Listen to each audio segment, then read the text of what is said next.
సనత్ నగర్ లో నిర్మించిన టిమ్స్ ఆసుపత్రిని ప్రారంభించిన అనంతరం సీఎం రేవంత్ రెడ్డి మాట్లాడుతున్నారు. లైవ్ లో చూద్దాం.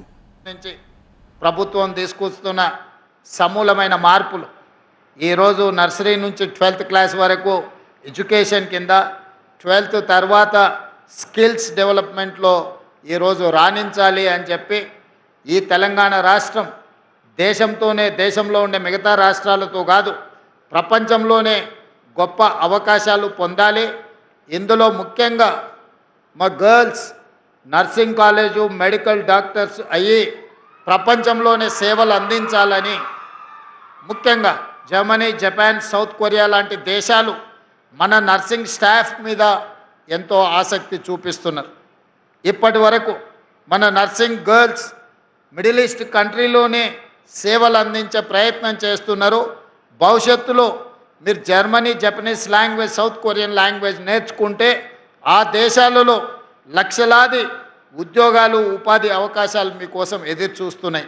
అందుకే ఈరోజు నర్సింగ్ కాలేజెస్ కానీ పారా మెడికల్ సిబ్బందిని కానీ డాక్టర్స్ నియామకంలో నాకు తెలిసి దామోదర్ రాజ నరసింహ గారు వారు చెప్పాలి, ఇప్పటి వరకు 16,000 మంది సిబ్బందిని తెలంగాణ రాష్ట్రంలో మన ప్రభుత్వం వచ్చిన తర్వాత నియామక పత్రాలు అందించడం జరిగింది. ఎప్పుడు కూడా ఇంత పెద్ద ఎత్తున మీ నియామకాలు చేపట్టలేదు. ఈరోజు పేదల ఆరోగ్యము మా బాధ్యతగా మేము భావిస్తున్నాం.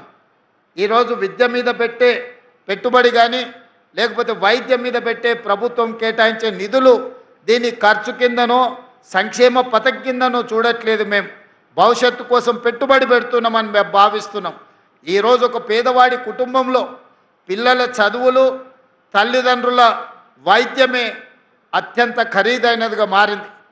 ఈరోజు పేదలు కార్పొరేట్ హాస్పిటల్లో జాయిన్ అయితే ఆస్తులు అమ్మినా సరిపోని పరిస్థితి, చివరికి కిడ్నీలు కూడా అమ్ముకునే పరిస్థితి ఈరోజు రాష్ట్రంలో, దేశంలో ప్రైవేటు వైద్యము అత్యంత ఖరీదుగా మారింది.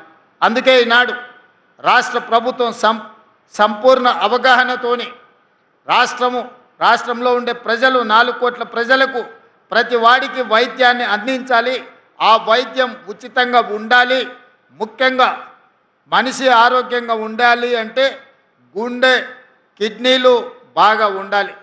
ఈరోజు గుండెకి సంబంధించి, కిడ్నీలకు సంబంధించి, అవయవ మార్పిడికి సంబంధించి ఒక సూపర్ స్పెషాలిటీ హాస్పిటల్ను డాక్టర్ మర్రి చెన్నారెడ్డి గారి పేరు మీద సనత్ నగర్లో ప్రారంభించుకోవడం అంటే ఇది నిజంగా తెలంగాణ రాష్ట్ర పేద ప్రజలకు అత్యంత ప్రయోజనకరమైంది. ఆదిలాబాద్ నుంచి మొదలు పెడితే అలంపూర్ వరకు ప్రతి మారుమూల ప్రాంతాలలో ఉన్న దళితులకు, గిరిజనులకు, ఆదివాసీలకు, నిరుపేదలందరికీ ఈరోజు ఈ వైద్య సహాయాన్ని అందుబాటులోకి తీసుకువచ్చినాం. చాలామంది చాలా విషయాలు మాట్లాడుతున్నారు. నేను కొన్ని లెక్కల్ని మీ ముందు ప్రస్తావించదలుచుకున్నా.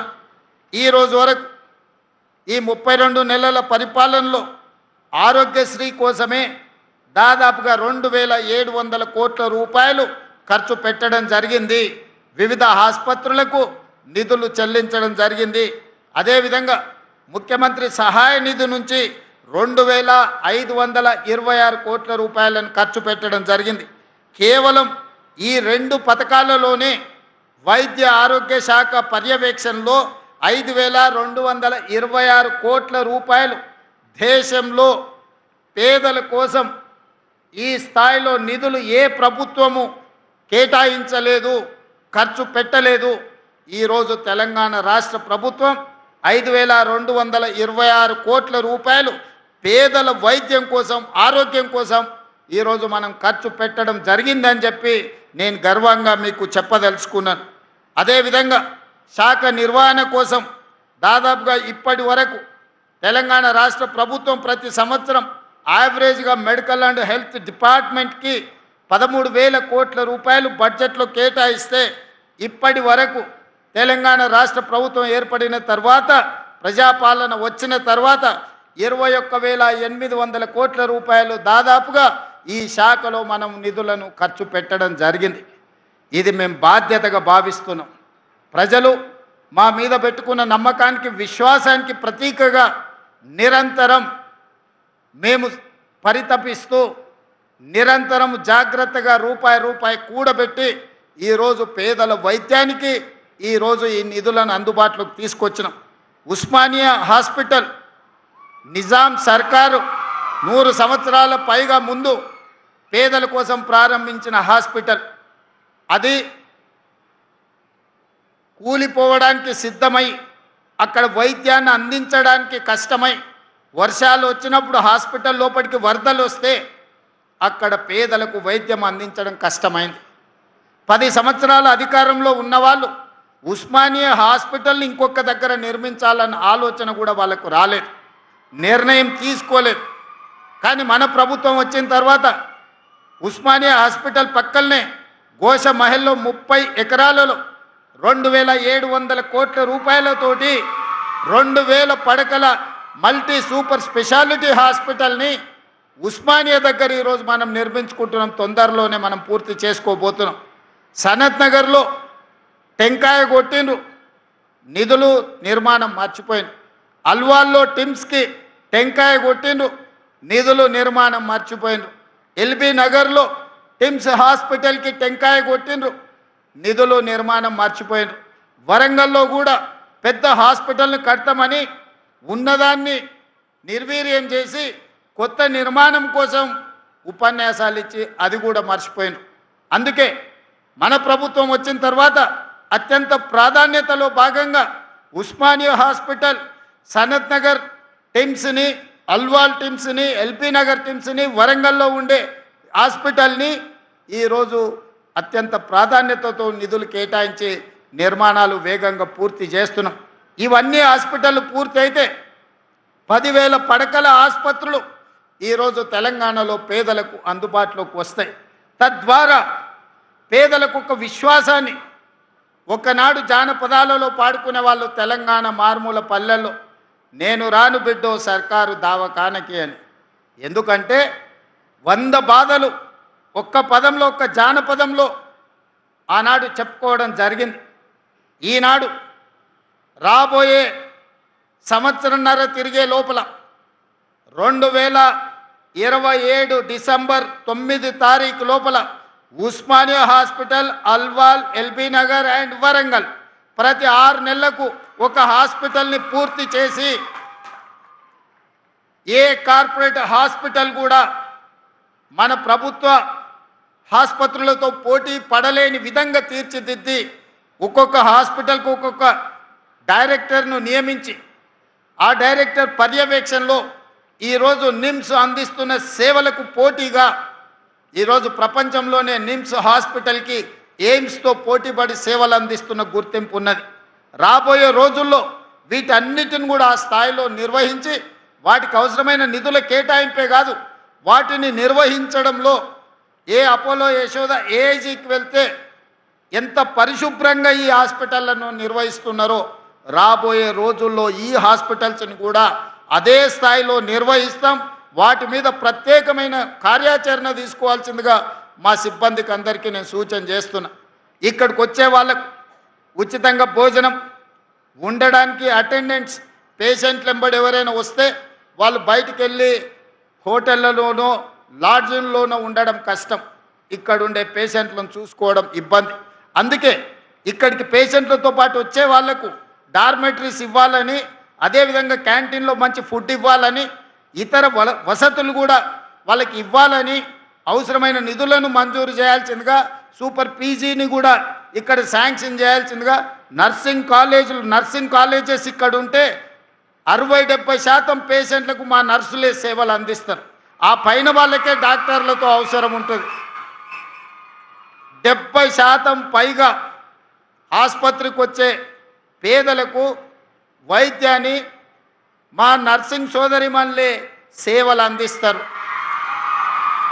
పైనుండే 30%కే డాక్టర్లు, సూపర్ స్పెషాలిటీ డాక్టర్స్తోనే అవసరం ఉంటుంది. అదేవిధంగా నేను మెడికల్ అండ్ హెల్త్ మినిస్టర్ గారికి ఒక సూచన చేస్తున్నా. ఈరోజు మనం ఆరోగ్యశ్రీలో కానీ సీఎం రిలీఫ్ ఫండ్లో ప్రైవేట్ వాళ్ళకే ఎక్కువ నిధులు ఇస్తున్నాం. మీరు గవర్నమెంట్లో డాక్టర్లను అదనపు సమయాన్ని పని చేయమని ఉండి సర్జరీలు చేసే డాక్టర్లకు ఇన్సెంటివ్స్ ఇద్దాం. అప్పుడు ఆ డాక్టర్లు అదనపు సమయం మన ప్రభుత్వ వైద్యశాలల్లోనే పనిచేస్తారు. వాళ్ళ డ్యూటీ సమయం తర్వాత వాళ్ళ నైపుణ్యాన్ని, వాళ్ళ నేర్పరితనాన్ని ప్రభుత్వ ఆసుపత్రుల్లో చేరే పేషెంట్ల కోసం ఉపయోగిస్తే వాళ్ళు సర్జరీలు వాళ్ళకున్న స్పెషాలిటీని పేదలకు వైద్య సేవలు అందిస్తే మనం ఇన్సెంటివ్స్ ఇద్దాం. ఆ ఇన్సెంటివ్ ఇచ్చినప్పుడు ఆటోమేటిక్గా వాళ్ళు అడిషనల్ అవర్స్ ఇక్కడ పనిచేస్తారు. They can spend quality time for poorest of the poor patients. So ఇప్పుడు మనం ఇక్కడ ఇవ్వకపోతే వాళ్ళు డ్యూటీ అవర్స్లో ఇక్కడ పనిచేసుకొని వాళ్ళు ప్రైవేట్ ప్రాక్టీస్ చేయడమో, ప్రైవేట్ హాస్పిటల్స్లో పనిచేయడమో, లేదా వాళ్ళకున్న నైపుణ్యాన్ని ఇతర దగ్గర ఉపయోగిస్తున్నారు. కాబట్టి మీరు దీనికి క్షుణ్ణంగా పరిశీలించి, నేను అధికారులకు కూడా సూచన చేస్తున్నా, సూపర్ స్పెషాలిటీ ఉన్న డాక్టర్స్ని if they spend additional time, if they are going to serve additional time in our hospitals, we have to appreciate them, we have to give incentives them through this Arogyasri or CM Relief Fund. So ఈ విధంగా ఈ శాఖను ప్రక్షాళన చేసుకొని ప్రజలకు విశ్వాసం కల్పించి ప్రజలకు ఒక నమ్మకాన్ని అందించి మాకు కష్టం వస్తే తెలంగాణ రాష్ట్ర ప్రభుత్వం ఉన్నది, మమ్మల్ని చూసుకోవడానికి తెలంగాణ ముఖ్యమంత్రి రేవంత్ అన్న ఉన్నాడనే భరోసా మీరు కల్పించాలి. పేదలకు నమ్మకం, విశ్వాసం కల్పిస్తే మన జన్మ సార్థకమైనట్టే. విద్యార్థులకు నర్సరీ టు 12th వరకు విద్యను అందించి 12th తర్వాత సాంకేతిక నైపుణ్యాన్ని అందిస్తే మనం ఏ వెల్ఫేర్ స్కీమ్ వాళ్ళకి ఇవ్వాల్సిన పని లేదు. వాళ్ళే సొంతంగా బతుకుతారు. ఈ దేశంలోనే కాదు, ఇతర దేశాలలో కూడా సేవలు అందిస్తారు. లక్షల రూపాయలు సంపాదించి వాళ్ళ కుటుంబాన్ని ఆదుకునే ప్రయత్నం చేస్తారు. ఎవరు కూడా ఇష్టంతో సంక్షేమ పథకాలను తీసుకోరు ప్రభుత్వం నుంచి ఉచితంగా. కష్టం వచ్చినప్పుడు మాత్రమే సంక్షేమ పథకాలను ఉచితంగా తీసుకోవాలని ఆలోచన చేస్తారు. చాలామంది ఆత్మగౌరవంతో బ్రతకాలనుకుంటారు, కష్టపడి బతకాలనుకుంటారు, విద్య నేర్చుకొని సాంకేతిక నైపుణ్యాన్ని నేర్చుకొని సమాజంలో గౌరవం పొందాలనుకుంటారు. ఆ అవకాశాలు ప్రభుత్వం కల్పించలేనప్పుడే, ప్రభుత్వం అందించలేనప్పుడే సంక్షేమ పథకాల కోసం ఎదురు చూస్తారు. సంక్షేమ పథకాలను తగ్గించాలనుకుంటే సర్వస్వతంత్రంగా వాళ్ళ కాళ్ళ మీద నిలబడే విధంగా మన విధానాలను మనం అమలు చేస్తే ఏ ప్రజలు కూడా ప్రభుత్వం నుంచి ఉచితంగా ఆశించరు. అందుకే ఈరోజు మనం ఈ విషయాలకు సంబంధించి nursery to 12th class breakfast, lunch, education, school kit ఇవన్నీ ఇవ్వడంతో పాటు నాణ్యమైన విద్యను అందించాలి. 12th తర్వాత సాంకేతిక నైపుణ్యాన్ని మనం అందించాలి. దాని మీద పూర్తి స్థాయిలో మా సహచర మంత్రులు సమయాన్ని కేటాయించి ప్రజలందరికీ వివరించి ప్రభుత్వము పేద ప్రజల కోసమే పనిచేస్తుందనే నమ్మకాన్ని కలిగిద్దామని మీ అందరికీ విజ్ఞప్తి చేస్తూ, నిన్న మన ఒక ఆయన ఇక్కడికి వచ్చిపోయాడు. ఈ విషయాన్ని కూడా మీతో పంచుకోవాలి. సనత్ నగర్ ఎమ్మెల్యే గారు వాళ్ళ పార్టీ నాయకుడిని మనం పూర్తి చేసి ప్రారంభిస్తున్నామంటే ముందుగానే ఎట్లయినట్టు మనం రివ్యూస్ చేసినప్పుడు టీవీలలో, పేపర్లలో వార్తలు వస్తాయి. వచ్చే నెలలో ముఖ్యమంత్రి గారు లేదా వైద్య ఆరోగ్య శాఖ మంత్రి, ఉప ముఖ్యమంత్రి గారు సనత్ నగర్ హాస్పిటల్ని ప్రారంభించబోతుండు అని టీవీలో, పేపర్లో చూడంగానే పొద్దున్నే లేస్తున్నారు, పగటి వేషగాళ్ళలాగా తయారవుతున్నారు, ఇక్కడికి వచ్చి హడావిడి చేస్తున్నారు. ఆ సనత్ నగర్ ఎమ్మెల్యే గారు కేటీఆర్ గారిని తీసుకొచ్చి హాస్పిటల్ అంతా అక్కడ ఇక్కడ కళ్ళు తిరిగి చూసిండు. ఇది మేమే కష్టపడి కట్టినాం, రేవంత్ రెడ్డి గారు ప్రారంభిస్తున్నాడని ఆరోపణ చేసిండు. నాకేం అభ్యంతరం లేదు. అట్లీస్టు వాళ్ళ ఆత్మ పరిశీలన చేసుకోవడానికన్నా పర్యటన పనికొస్తుంది. అయితే ఇది అయిన తర్వాత ఆ సనత్ నగర్ ఎమ్మెల్యే గారు చెప్పారు, ఈ వెనకాలనే ఎర్రగడ్డ మెంటల్ హాస్పిటల్ ఉంటుంది, ఒకసారి పోయి చూసిపోదామని. మనోనికి బుర్ర తక్కువ కదా, ఆలోచన ఉండదు కదా, దబదబా లోపలికి పోయిండు. లోపలికి పోతే అక్కడ అందరూ ఎవరి పనులు వాళ్ళు చేసుకుంటారు. ఒక పెద్ద మనిషి కళ్ళు మూసుకొని ధ్యానం చేస్తున్నట్టుగా ఆయన గత జ్ఞాపకాలను, కుటుంబాన్ని గుర్తు చేసుకుంటూ ఆయన డీప్ ట్రాన్స్లో ఉంటే ఈ సనత్ నగర్ ఎమ్మెల్యే గారు పోయి ఊరుకుండక ఆయన భుజం తట్టి తాత తాత అని లేపిండు. కళ్ళు తెరిచి చూసిండు ఇద్దరు. ఏం సంగతి బిడ్డ అంటే, మా సార్ని గుర్తుపట్టినావు అని నేను చూపించాడు. లేదు బిడ్డ నేను గుర్తుపట్టలేదు అన్నాడు. ఆ సార్కు విపరీతమైన కోపం, ఉక్రోషం వచ్చింది. నన్ను గుర్తుపట్టవా తెలంగాణలో ఉండి? నా సంగతి, మా నాయన సంగతి నీకు తెలియదా? నన్ను ఎట్లా గుర్తుపట్టవని. లేదు బిడ్డ నిజంగానే నేను గుర్తుపట్టలేదంటే, ఇగో ఆ టిమ్స్ సనత్ నగర్ కట్టింది నేనే, అల్వాల్ టిమ్స్ కట్టింది నేనే, ఎల్బీ నగర్ టిమ్స్ కట్టింది నేనే, అయినా నన్ను గుర్తుపడతలేవా అన్నాడు. ముసలాయన నింపాదిగా, ఊకుండు బిడ్డ ఊకుండు, నేను వచ్చినప్పుడు కూడా ఈ లోపలికి వచ్చినప్పుడు చార్మినార్ నేనే కట్టినా, గోల్కొండ నేనే కట్టినా, హైదరాబాదు నగరాన్ని నేనే నిర్మించిన చెప్పేటోని, డాక్టర్లు గుర్తుపట్టిర్రు, నా తిక్క కాస్త ఎర్రిగా మారిందని కరెంటు వైర్లు పెట్టి షాక్ ఇవ్వగానే ఇప్పుడు జర్ర సోయిలకు వచ్చిన, ఇక తొందరలోనే నేను ఇంటికి పోతున్నా బిడ్డ, నీకు కూడా ఈడ చేరితే ఒక వారం ఉంటే అతను ఏమనుకుంటున్నాడంటే ఇతను కూడా ఎర్రిలేసి తిక్కతోని ఎర్రగడ్డకు వచ్చిండు అనుకొని, నీకు కూడా ఏం కాదు బిడ్డ, డాక్టర్లు మంచోళ్ళు ఉండ్రు, ఈ కరెంటు వైర్లు పెడితే వారంలో నీకు నిజం అర్థమవుతుందని చెప్పిండు. గట్లున్నది ఆయన గట్టిన అనే కథ. నువ్వు కడితే 10 ఏళ్ళు టెంకాయ కొట్టనిక రిబ్బన్ కట్ చేయనిక నీకు సమయం దొరకలేదా? నిజంగానే నువ్వు సనత్ నగర్ టిమ్స్ కట్టినా, అల్వాల్ టిమ్స్ కట్టినా, ఎల్బీ నగర్ టిమ్స్ కట్టినా, వరంగల్ హాస్పిటల్ కట్టినా, ఉస్మానియా హాస్పిటల్ కట్టినా 10 సంవత్సరాలు చంద్రశేఖరరావు గారే ముఖ్యమంత్రిగా ఉన్నారు, హరీష్ రావు గారు వైద్య ఆరోగ్య శాఖ మంత్రిగా ఉన్నట్టున్నాడు, లేకపోతే ఇంకొక ఆయన ఉన్నట్టున్నాడు, మీ కుటుంబమే ఉంది కదా, మీరెందుకు రిబ్బన్ కట్ చేయలేదు, మీరు ఎందుకు ప్రారంభించలేదు, ఎందుకు మీరు పేదల కోసం సేవలు అందించాలనే ప్రయత్నం చేయలేదు? ఉస్మానియాని నిర్వీర్యం చేసి కూల్చాలని మీరు ప్రయత్నం చేస్తే కొత్త ఉస్మానియా హాస్పిటల్ని మేము కట్టినాం. మీరు జీవోలు ఇచ్చి టెంకాయలు కొట్టి మీరు ఏం కట్టుకున్నారు? 1000 ఎకరాలల్లో ఎర్రవల్లిలో ఫామ్ హౌస్ కట్టుకున్నారు, ఒక్క రోజన్నా ఆలస్యమైందా? జన్వాడలో 100 ఎకరాలలో ఫామ్ హౌస్ కట్టుకున్నావు నువ్వు, విలాసవంతమైన ఫామ్ హౌస్, వైట్ హౌస్ కూడా పనికిరానంత గొప్ప ఫామ్ హౌస్ కట్టుకున్నావు, ఒక్క రోజన్నా ఆలస్యమైందా? మీ చెల్లెలు శంకర్పల్లిలో ఫామ్ హౌస్ కట్టుకుంది, ఎప్పుడైనా ఆగిందా? మీ బావ మొయినాబాద్లో ఫామ్ హౌస్ కట్టుకున్నాడు, ఎప్పుడైనా ఆగిందా? మీ ఫామ్ హౌస్లో ఒక్కరోజు కూడా ఆలస్యం కాకుండా ఒక ఆయన 1000 ఎకరాలలా, ఇంకొక ఆయన 100 ఎకరాలలా, మీ చెల్లెలు 50 ఎకరాలలా, మీ బావ 25 ఎకరాలలా విలాసవంతమైన భవంతులు, పెద్ద పెద్ద గడీలు నిర్మించుకున్నారు. సరైన సమయంలో అవి పూర్తయినాయి. కానీ మా పేదలకు అందించే ఒక్క హాస్పిటల్ అన్న మీరు కట్టి చూపించిండ్రా, పూర్తి చేసిండ్రా, ప్రారంభించిండ్రా, పేదలకు వైద్యాన్ని అందించిండ్రా? ఇంకా కూడా ఆత్మ పరిశీలన చేసుకోకుండా, ఏ మాత్రం సమాజం గమనిస్తుందని సిగ్గుపడకుండా నోటికొచ్చిన అబద్ధాలు చెప్పి బతకాలనుకుంటారు. తెలంగాణ ఉద్యమం అప్పుడు రాష్ట్ర సాధన కోసం మీరు ఎన్ని అబద్ధాలు చెప్పినా, ఎన్ని తప్పులు చేసినా ఆ ప్రొఫెసర్ కోదండరామ్ గారి ముఖం చూసి మేము అందరం ఊరుకున్నాం. ఇప్పుడు అట్లాంటి పరిస్థితి లేదు. దయచేసి మీ ఆలోచనలు, మీ బుద్ధి మారాలి. కరువు రావాలని, అఘోర దీక్షలు, రాష్ట్రంలో రైతులు చచ్చిపోవాలని చేతబడులు చేపించేది మాని మీ బుద్ధి మారాలని ఆ నల్లమల్ల అడవుల్లో పోయి ఒక 2 ఏళ్ళు తపస్సు ఏమైనా చేస్తే, అడవులల్లో ఆ సెంచులకు ఏమైనా సేవ చేస్తే, లేకపోతే ఆదిలాబాద్లో మా గోండులకు ఏదన్నా సేవలు అందిస్తే, మీరు సంపాదించిన 1,00,000 కోట్లల్లో కనీసం నియోజకవర్గానికి 10 కోట్లు 20 కోట్లు ఖర్చు పెట్టి సేవలు చేస్తే మీరు చేసిన పాపాలు కొన్నెన్న తగ్గుతాయి, మీకు విముక్తి జరుగుద్ది. అంతే తప్ప అబద్ధాల ప్రచారాలతోని, ఆర్టిఫిషియల్ ఇంటెలిజెన్స్లో క్రియేట్ చేసిన సోషల్ మీడియా ప్రచారంతో, లేకపోతే మీ బంట్రోతులు కట్టే ఫ్లెక్సీలతోని మిమ్మల్ని ఎవడు నమ్మడు. మీరు అన్నీ చేసినామని అబద్ధాలు చెప్తేనే మిమ్మల్ని ఇంటికి పంపించారు. పార్లమెంట్ అప్పుడు గుండు సున్నిచ్చారు, సర్పంచ్ ఎలక్షన్లు అప్పుడు గోతి తీసి పాతి పెట్టారు, మున్సిపల్ ఎలక్షన్లు అప్పుడు మీ ఎక్కడున్నారో అడ్రా అత్తా పత్తా లేదు. అయినా మీ బుద్ధి మారలేదు. నేనేం మీ బుద్ధి మారాలని కోరుకుంటలేను. మీరు ఇట్లనే 2034 వరకు ఉండాలని నేను కోరుకుంటున్నాను. ఎందుకంటే మీలాటోడు ఉంటే నాకు అల్కట్ పని.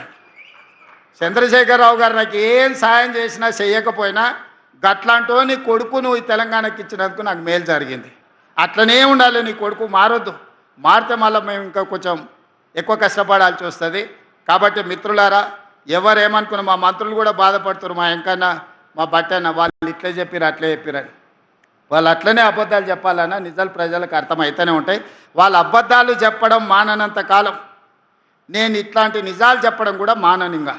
ఎందుకంటే ప్రతి దగ్గర ఒక 5 నిమిషాలు నిజాలు చెప్పడం మొదలు పెడతా.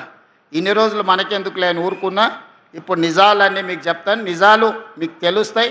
ఈ కార్యక్రమాన్ని ఇంత అద్భుతంగా నిర్వహించినందుకు ఈ సనత్ నగర్ టిమ్స్ సిబ్బందితో పాటు మా వైద్య ఆరోగ్య శాఖ మిత్రులందరిని కూడా మరొక్కసారి అభినందిస్తూ మీ అందరి దగ్గర సెలవు తీసుకుంటున్నా. ధన్యవాదాలు మిత్రులారా.